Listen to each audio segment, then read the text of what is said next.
Hello everyone, I am Ankita Datta, Director of Prayas Physics Classes, Dehradun. Welcome students. In this video, we will be learning to derive the expression for capacitance of a parallel plate capacitor. So let me first briefly explain you the strategy of doing this derivation. Alright, हमें पता है कि capacitance का formula क्या हो जाता है Q divided by V. ठीक है, सो यहाँ पर हमारे पास दो पैरेलल प्लेट्स हैं. लेट अस से कि एक प्लेट में हमारा प्लस क्यू चार्ज जो है वो यूनिफॉर्मली डिस्ट्रीब्यूटेड है एंड दूसरे प्लेट में हमारे पास सेम मैग्नीट्यूड का चार्ज है लेकिन negative in nature, minus q charge uniformly distributed है. अब यहाँ पर इन दो प्लेट्स के बीच में बहुत ऑब्वियस है कि पोटेंशियल डिफरेंस रहेगा. ऑलराइट, सो सबसे पहले हम लोग potential difference between the plates निकालेंगे, फिर Q को जो है हम potential difference between the plate से डिवाइड करेंगे तो हमारे पास कैपेसिटेंस निकल के आ जाएगा. ऑलराइट, सो यहां पर हमारे पास जो प्लेट्स हैं पैरेलल प्लेट कैपेसिटर में उसके एरिया को हमने कैपिटल A माना है. ऑलराइट, एंड दोनों प्लेट्स के बीच का जो सेपरेशन है वो हमारा स्मॉल d है. ठीक है, एंड दोनों प्लेट्स के पास हमारे पास प्लस क्यू चार्ज है एंड माइनस क्यू चार्ज है. एज इन एक प्लेट पे plus q charge uniformly distributed है एंड दूसरे प्लेट पे minus q charge uniformly distributed है. एंड यहां पर हमने एक असम्पशन रखा है that is d square is much much smaller than a, यानी कि जो सेपरेशन बिटवीन द प्लेट्स है वो बहुत छोटा है as compare to the area of the plates. ऐसा करने पे होगा ये कि हम इन दोनों प्लेट्स को जो है इनफाइनाइटली लार्ज मान सकते हैं. क्लियर है? सो नाउ अगर हम लोग सिग्मा का बात करें that is surface charge density का बात करें, वो क्या हो जाएगा हमारा Q डिवाइडेड बाई A, है ना. सो हम लोग यहां पे लिख सकते हैं that surface charge density of positive plate sigma is equal to Q by A. ठीक है, अब जैसे कि मैंने आपको पहले ही बताया था कि हमारे को रिक्वायरमेंट क्या है potential difference between the plates का, तो उसके लिए जो है मुझे सबसे पहले इलेक्ट्रिक फील्ड चाहिए रहेगा, है ना. इन प्लेट्स के बीच का इलेक्ट्रिक फील्ड चाहिए रहेगा. ठीक है, तो मैं आपको एक छोटा सा चीज एक्सप्लेन कर देती हूँ. लेट अस से कि ये हमारा रीजन 1 है जो कि हमारा पॉजिटिव प्लेट के लेफ्ट साइड पर है. रीजन 2 जो है वो है हमारा दोनों प्लेट्स के बीच का रीजन एंड रीजन 3 जो है वो हमारा नेगेटिव प्लेट के राइट साइड का रीजन है. ये सारा सब कुछ मैं आपके एक्सप्लेनेशन के लिए बता रही हूँ, इतना सब कुछ हमारे को लिखना नहीं रहेगा. ठीक है, पॉजिटिव प्लेट पर हमारा सरफेस चार्ज डेंसिटी हो जाएगा plus sigma and negative plate का जो सरफेस चार्ज डेंसिटी होगा वो माइनस सिग्मा हो जाएगा. अब रीजन 1 का अगर हम लोग बात करें, यहाँ पर दोनों प्लेट्स के वजह से फील्ड आएगा, क्योंकि हम लोगों ने यहाँ पर ऑलरेडी कंसिडर कर रखा है कि ये हमारे प्लेट्स जो है वो इनफाइनाइटली लार्ज है. तो इनफाइनाइटली लार्ज प्लेट की वजह से जो फील्ड आता है वो हो जाता है sigma by 2 epsilon not.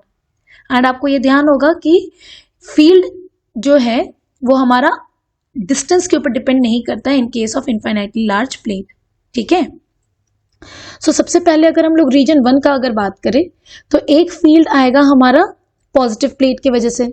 Positive plate की वजह से फील्ड आएगा धक्के वाला एंड इसका मैग्नीट्यूड हो जाएगा sigma by 2 epsilon not. And एक फील्ड आएगा आपका नेगेटिव प्लेट की वजह से. नेगेटिव प्लेट की वजह से फील्ड का डायरेक्शन आएगा अट्रैक्टिव वाला एंड नेगेटिव प्लेट की वजह से जो मैग्नीट्यूड होगा फील्ड का वो भी होगा आपका sigma by 2 epsilon not.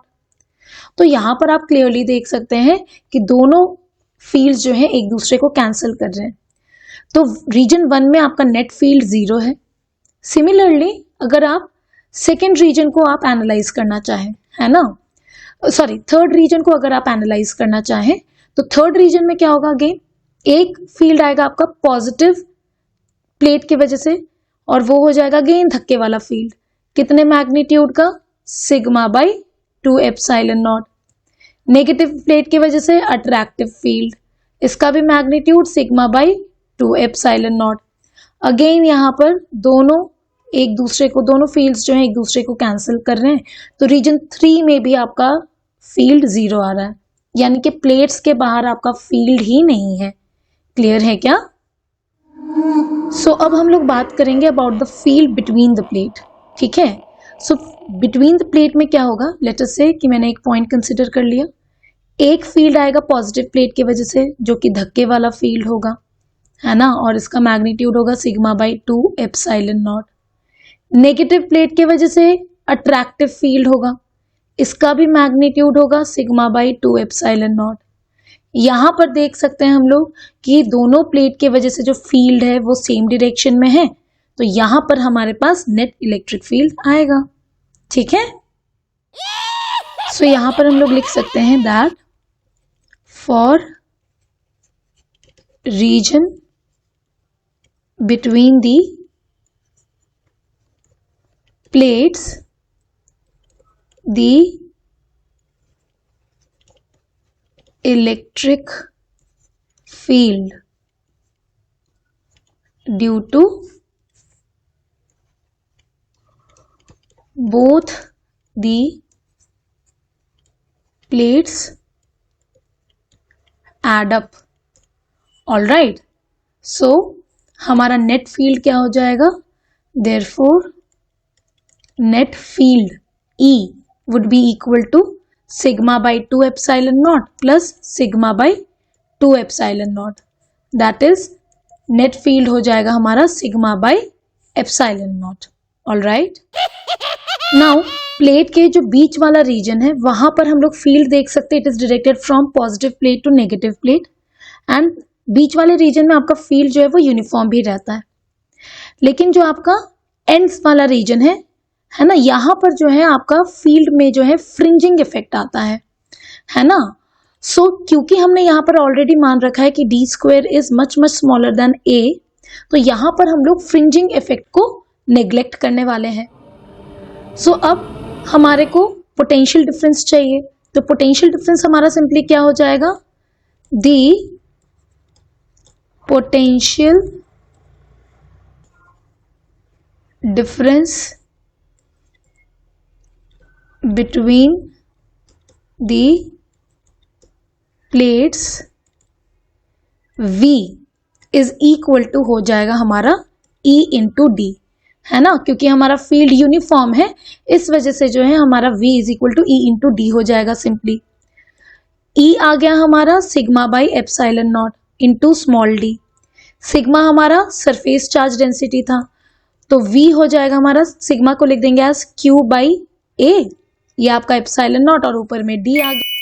So now capacitance निकालने के लिए मैंने आपको स्टार्टिंग में ही कहा था कि C is equal to Q by V होता है, तो यहां पर हमारा अब लास्ट स्टेप रह जा रहा है, यानी कि Q बाई V निकालना है। सो यहां पर आपका Q डिवाइडेड बाई V ये हो जाएगा epsilon not A divided by D। Q by V ही हमारा कैपेसिटेंस होता है, यानी कि C इज इक्वल टू आ गया epsilon not A by D। All right, and इसी रिलेशन को हमें डिराइव करना था।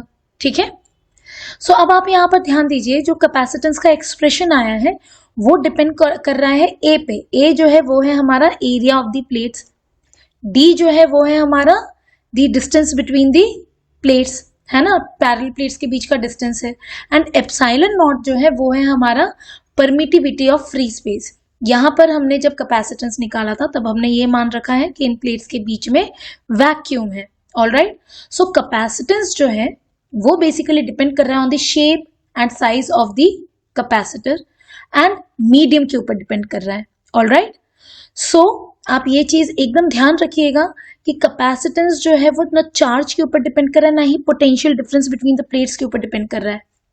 कॉन्सेप्ट क्या था हमारा कि जितना ज्यादा हम इन प्लेट्स को चार्ज देंगे, जितना ज्यादा पॉजिटिव प्लेट पर चार्ज देंगे और जितना नेगेटिव प्लेट पर हम लोग चार्ज देंगे, तो उतना ही ज्यादा हमारा पोटेंशियल डिफरेंस बढ़ता रहेगा बिटवीन द प्लेट्स, यानी कि हमारा यहाँ पर Q जो है वो प्रोपोर्शनल टू V होता है। ठीक है, और यहाँ पर जब प्रोपोर्शनलिटी साइन हटता है तब जाकर के Q is equal to CV आता है। ठीक है, सो यहाँ पर चार्ज अगर बढ़ेगा तो potential difference between the plates बढ़ेगा। अगर हम लोग चार्ज को पूरे तरीके से हटा देंगे तो इन प्लेट्स के बीच का पोटेंशियल डिफरेंस जीरो हो जाएगा, लेकिन क्या कैपेसिटेंस जीरो हो जाएगा? Capacitance of the parallel plate capacitor zero नहीं होगा।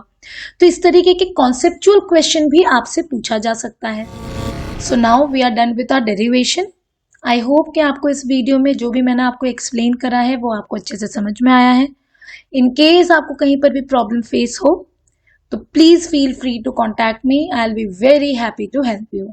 Until then, bye bye and take care.